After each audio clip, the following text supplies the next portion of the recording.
There's a lot to say about plans for an estimated $1.3 billion Spurs arena in downtown San Antonio. I think it would be one of the largest shots in our economic arms. We have tremendous opportunity. It's a good deal and a fair deal for the citizens of San Antonio and Bexar County. So who's going to pay for it? The short answer, Bexar County, the city of San Antonio, and the Spurs.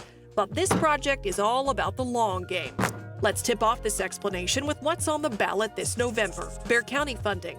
Proposition B is asking voters to approve two things. First, increasing the county's portion of the local hotel occupancy tax. Right now, Bexar County collects 1.75% of the cost of a hotel stay in San Antonio.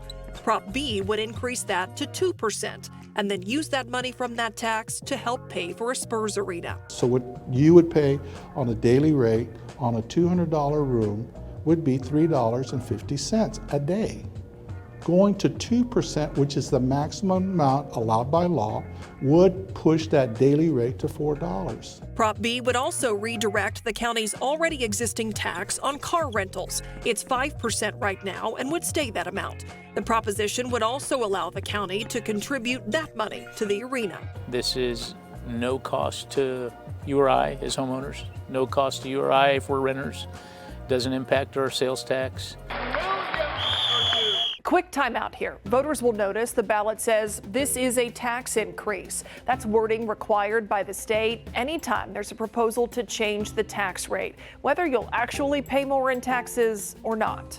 It is a tourist tax. If Prop B passes, the county would agree to use those funding sources to contribute up to $311 million, or 25% of the cost of the arena, whichever is lower.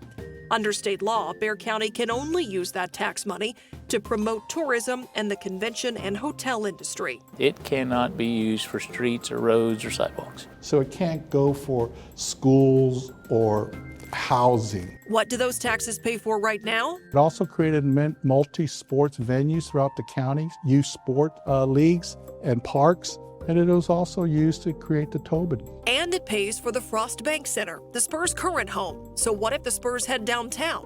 That's where Proposition A comes in. It would use those same county taxes, the increased hotel occupancy tax and the car rental tax, to put up to $198 million toward maintaining and upgrading Freeman Coliseum and the Frost Bank Center. The Frost Bank Center, Myra, cannot become the next Astrodome that sits in Houston, Texas. Prop A would also allow the San Antonio Rodeo to have a bigger presence, much more than just a few weeks in February when the Spurs hit the road, so the rodeo could move in. Their economic impact on an annual basis for those 21 days of operating is $300 million.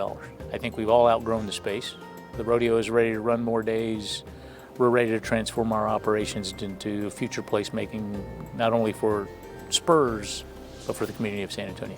The Spurs have agreed to pay $500 million for the new arena, plus any costs that go over that $1.3 billion mark. Why can't the Spurs pay for an entire new arena all on their own? We, the Spurs, we're one of 30 teams across the country. We are the 27th out of 30 market sizes, and all the teams in our area have publicly funded facilities. Oklahoma City, probably the most recent one, has passed a vote with sales tax that's 95% funded by the public. That is not uncommon for market sizes like San Antonio, Oklahoma, Memphis, Indianapolis. All have public funding sources for their facilities just because of the size of the markets versus a Los Angeles, a Chicago, a New York. So the Spurs want an assist from the city of San Antonio too. Here's how this play is drawn up. The city would contribute up to $489 million, or 38% of the cost of the new arena, whichever is lower. A little over half of the city money would come from two sources. First, rent. The Spurs will pay the city to use the arena, and private developers will pay the city to lease land around it. And second, guaranteed development. The Spurs and private developers promise $1.4 billion in development around the arena. The city will collect the property tax growth from that development and put it toward the arena. That is money that doesn't exist without this project happening, correct? That's correct. It doesn't exist. Really, it doesn't exist but for the guarantee that we would contractually utilize with the Spurs and their developer. What if it doesn't happen and the city doesn't get the money it's expecting from that? The Spurs and the developer would be contractually obligated, and we would not make any contribution to towards the arena until those things occurred. So everything's got to happen at the same time. It becomes a Spurs obligation and an obligation of its partners. The other portion of the city's financial contribution comes from that same hotel occupancy tax. The state of Texas collects a 6% fee on hotel stays in San Antonio. The city can use that money to pay for a project in a 3-mile zone around Hemisphere. It's called a project finance zone. State legislation in 2023 made that possible. We can use it for expanding the convention center. We can do it to improve the Alamo Dome, and we can utilize it for a new arena. Those are the only 3 uses that we can utilize that state revenue on. So what happens if projects in those 3 areas don't happen for the city of San Antonio? Where's the money go? So the money is literally held by the comptroller until we have a project. And so if we don't do any of those 3 projects, then the state will retain that money and it'll go into the state's general fund. Under the law, the city cannot use that money for things like street maintenance, police officers, or firefighters, or other core services the city pays for.